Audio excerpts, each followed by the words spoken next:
কুমিল্লার মুরাদনগরে আমরা দেখলাম যে একটা ব্যাপক বিক্ষোভ মিছিল এবং সেই মিছিলটি হয়েছে উপদেষ্টা আসিফ মাহমুদ সজীবের বিরুদ্ধে এবং মিছিলের যে স্লোগানগুলো ছিল সেই স্লোগান একেবারেই তাকে স্বৈরাচার বলে আখ্যায়িত করা হচ্ছিল এবং বারবার বলা হচ্ছিল যে দফা এক দাবি এক, আসিফ মাহমুদের পদত্যাগ।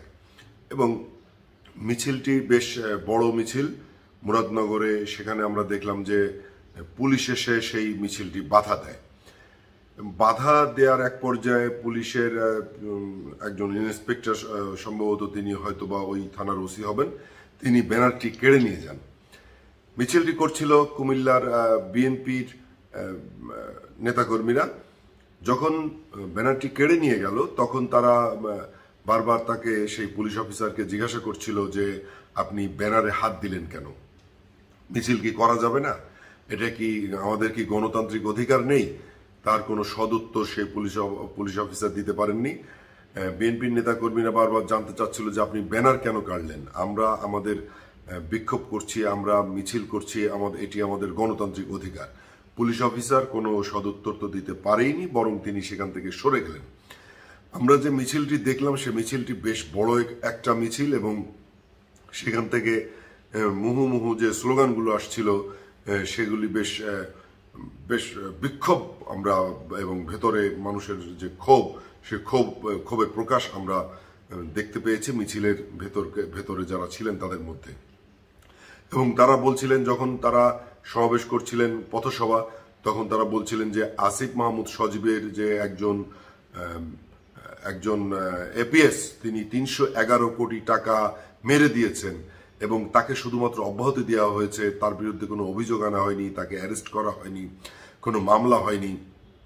কথাটি তো আসলে সত্য যে আমরা একজন উপদেষ্টার এপিএস, তিনি যদি মাত্র ৮ মাসে বা ৭ মাসে ৩১১ কোটি টাকা চুরি করেন বা মেরে দেন, তাহলে দেশের অবস্থা কি সেটি বোঝা একেবারে যে কোনো দুধের শিশুও বুঝতে পারে যে দেশের অবস্থা কি এবং কোন দিকে যাচ্ছে। এই যে এই মিছিলটি পুলিশ কেন করতে দিল না এবং বাধা দিল অথবা সেই ব্যানার কেড়ে নিল, সেটি একটি প্রশ্ন হয়ে দাঁড়িয়েছে যে তাহলে কি কারোর বিরুদ্ধে যদি দুর্নীতির অভিযোগ আসে, কারোর এপিএস যদি দুর্নীতি করে, সেই দায়িত্ব তো তাকেই নিতে হবে। ঠিক তেমনি উপদেষ্টা আসিফ মাহমুদ সজীবের এপিএস ৩১১ কোটি টাকার মালিক হয়েছেন মাত্র ৮ মাসে, আর সেই দায়িত্ব আসিফ মাহমুদ সজীব নেবেন না, তা তো হয় না।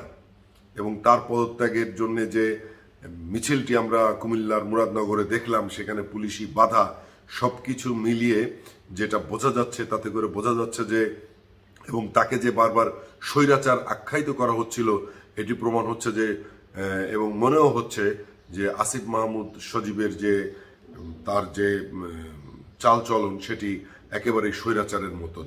এখন বিএনপির এই মিছিলটিকে পুলিশ বাধা দিয়েছে এবং ব্যানার কেড়ে নিয়েছে, এই বিষয়টি গণতান্ত্রিক কোনো পন্থা নয়। অবশ্যই পুলিশ বাধা দিতে পারে না। যে কোনো গণতান্ত্রিক মিছিল, গণতান্ত্রিকভাবে কেউ যদি কোনো সভা সমাবেশ করে, সেটি যার বিরুদ্ধেই হোক না কেন, সেটি প্রশাসন বাধা দিতে পারে না। যাই হোক, আসিফ মাহমুদ সজীবের বিরুদ্ধে যে মিছিলটি আমরা দেখলাম কুমিল্লায়, তাতে করে এটাও বোঝা যায় যে তাদের যে জনপ্রিয়তা ছিল, সেই জনপ্রিয়তা শূন্য নয়, একেবারে মাইনাসে এসে ঠেকেছে, সেটিও প্রমাণ করে। সবাই ভালো থাকবেন।